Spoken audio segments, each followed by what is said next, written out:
وقت دير كبعدي waxaan ku guuleystay inaan cod ka helo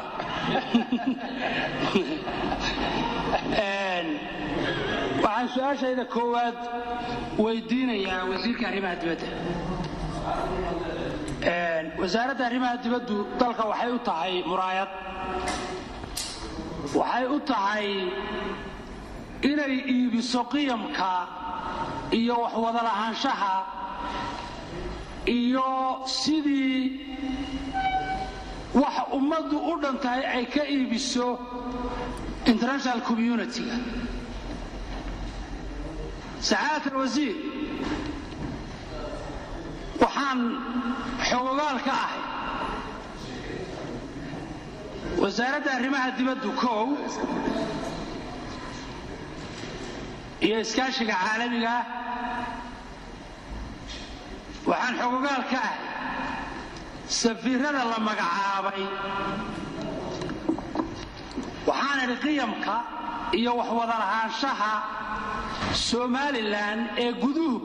wuxuu reflection u noqonayaa i'tiraafka la raadinayo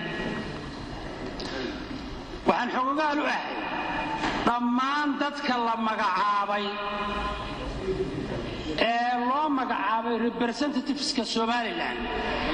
inay ka soo jeedaan hal beel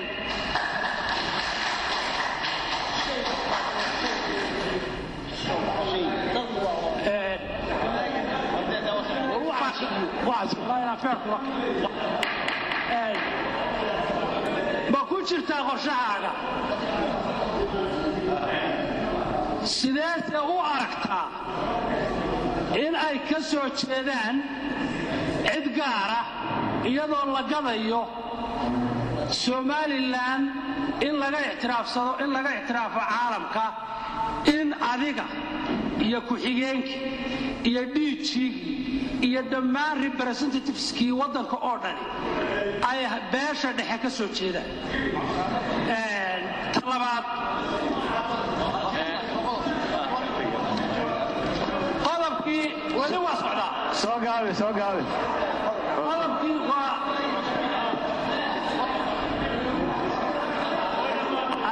wasiirku waa ku cusubaya wasiirku dama magacaabo arrimihii turkiga wasiirku ma magacaabo arrimihii turkiga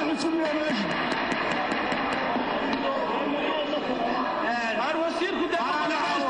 hadalka dhamaysto sidaa ku baxaya ma yihi dhamaysto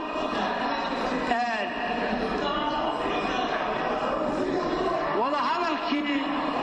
dowladaha Soomaaliya iyo Somaliland wada galeen wasiirku iska fariiso su'aashaasi kuma jirta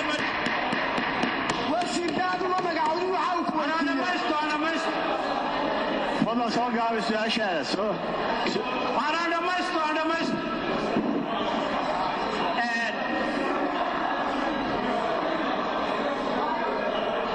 qodobka labaad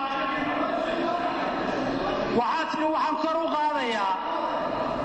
mustawihii lagu wada hadlayay Somaliland iyo Soomaaliya sidee iyo qaabkee ayaa kor ugu qaadaysaa ma systemkii hore ee wada hadalka aswaasire maxaad ku kordhinaysaa waasir weytaas arrintan aan sheegay priority ma ku noqonaysaa wada lahaanshaha arrimaha guduhu ay wax kaaga tari doonaan i'tiraafka Somaliland iyo sidaad walaska Somaliland iyo representativeski ambassadorska ummaddu u wada yeelan lahayd sidaad u aragtaa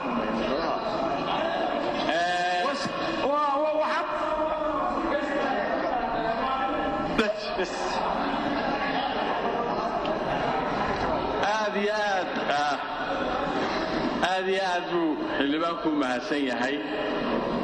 waana loo baahan yahay in si transparent oo open loo wada hadlo anigu waxaan qabaa shakhsiyan in haddaynu nahay reer Somaliland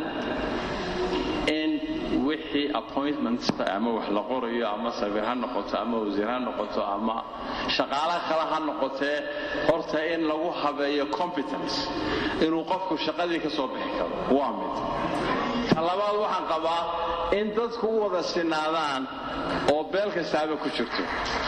oo aanay noqon beel kaliya sidaad ku magacawday waxna waan ka qabanaya waayo aniga waxay igu muuqataa qarannimadu waxay ku jirtaa in loo wada dhan yahay in aan qofna cabashadiisa la eego wixii representation wax laga qabanayana laga qabto oo dadku u wada sinaado oon loo arkin inay beel dhaxad tahay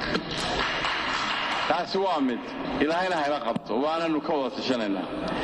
talabaadeedii weydiisay waxa weeye sidee baad u aragtaa hawlaha Turkiga waxaan u arkaa inay horumar weyn tahay inaynu horta bilownay hase yeeshee waxaan qabaa aan aaminsanahay madaxweynahana kala hadlay in ay u baahan tahay in halkaa ay joogto kor looga sii qaado sidaa haddaba kor looga qaadaya waxaan aaminsanahay waxa kor looga qaadi karaa innakoo u mahadnaqayna Turkigii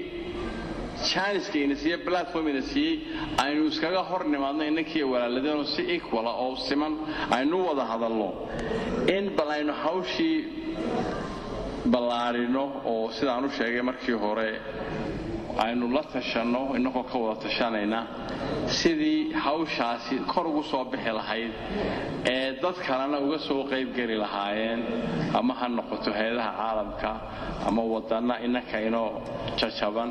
ama wadan qadiyadeena hore u wadi kara in